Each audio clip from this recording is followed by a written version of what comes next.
The Allies had lost a major player in this war, Russia, and the Serbian lands had been overrun, but the four Central Powers had held fast. Until this week. For this week, Bulgaria leaves the war.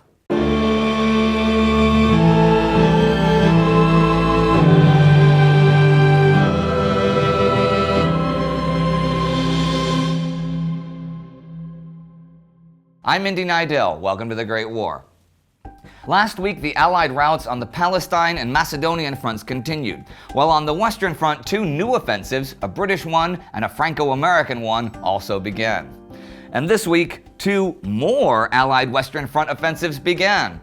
In the north, on the 28th, began what some call the Fifth Battle of Ypres. This begins on a 40-kilometer front from Dixmude to Ploegsteert and features Army Group North, commanded by Belgian King Albert, with French General Jean Degout as his chief of staff, and with Herbert Plumer's British Second Army under his command.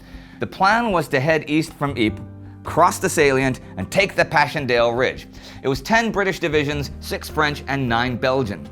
Plumer actually wanted to bypass the salient and head toward Messines, but British commander Sir Douglas Haig didn't want to press the issue since he really wanted to get the Belgians into action.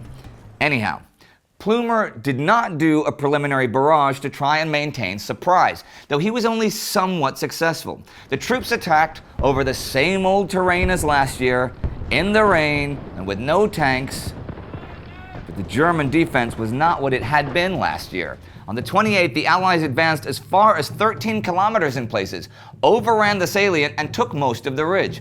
The Belgians took Passchendaele itself. By the end of the 29th, Messines and Gelluveld were also occupied, and they had reached the Roulers-Menin road.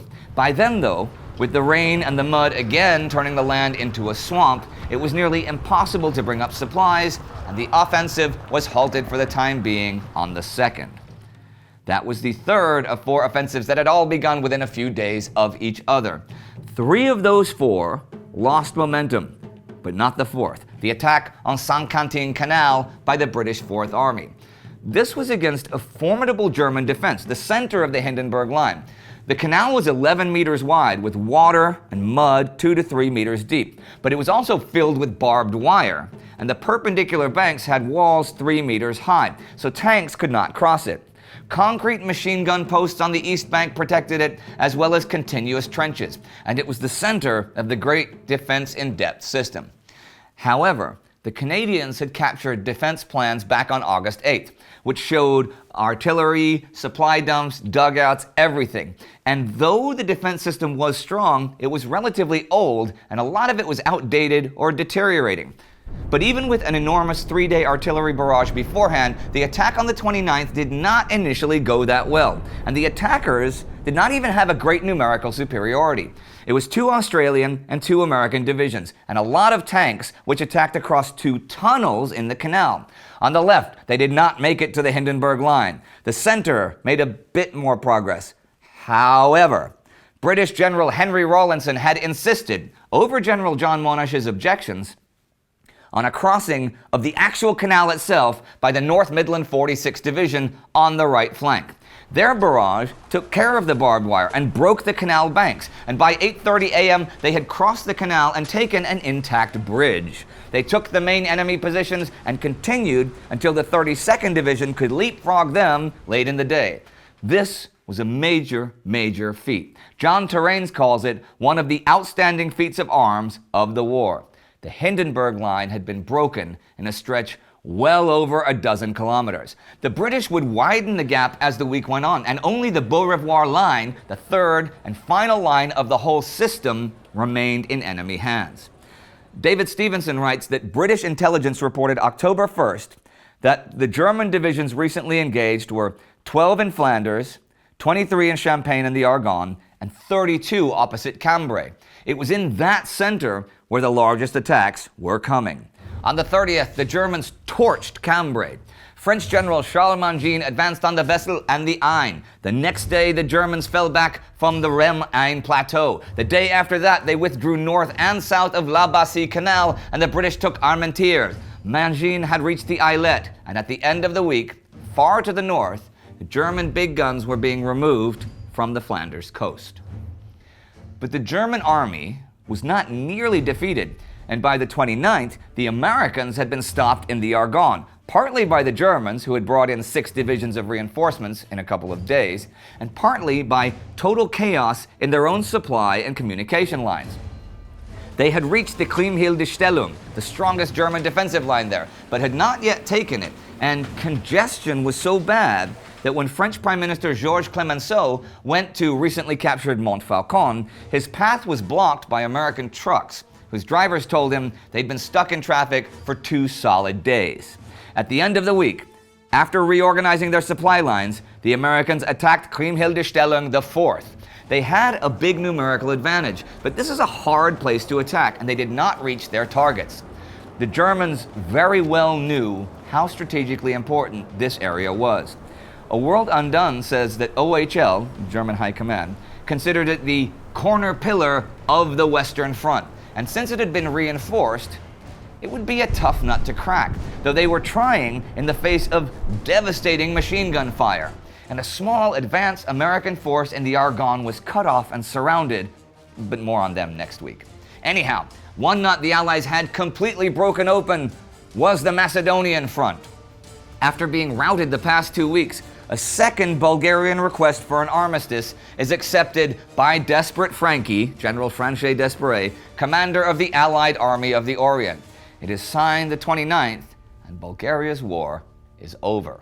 They surrender at noon on the 30th and accept Allied terms: immediate suspension of hostilities, immediate demobilization, handing over of stores and equipment, immediate evacuation of Serbian and Greek territory, all Bulgarian transport placed at Allied disposal, the departure of all Austro-German forces from Bulgaria within 4 weeks. So the German route to the east was now cut, and the German Middle East dream was now dead. The Radomir rebellion that began last week in Bulgaria is defeated after 3 days of fighting just south of Sofia. Outside the borders, the Macedonian capital Skopje fell to the French. The Germans there were in retreat, since there was now no hope of holding the Balkans, and the southern approach to Austria lay open. The rail hub of Uskub fell the morning of the 29th. The Austro-Hungarians on the front take defensive measures, but the Italians push forward in Albania, and the French and Serbs drive them back in the Vranja region.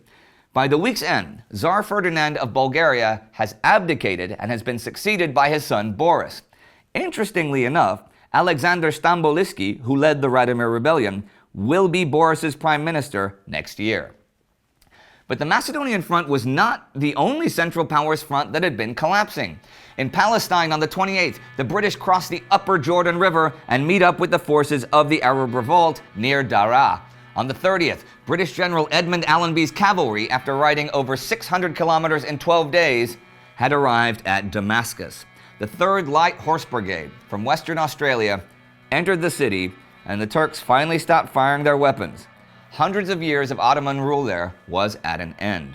A few hours later, Lawrence of Arabia arrived in a Rolls-Royce escorted by Indian cavalry. The Arab Revolt had succeeded. But what did German High Command think of these developments?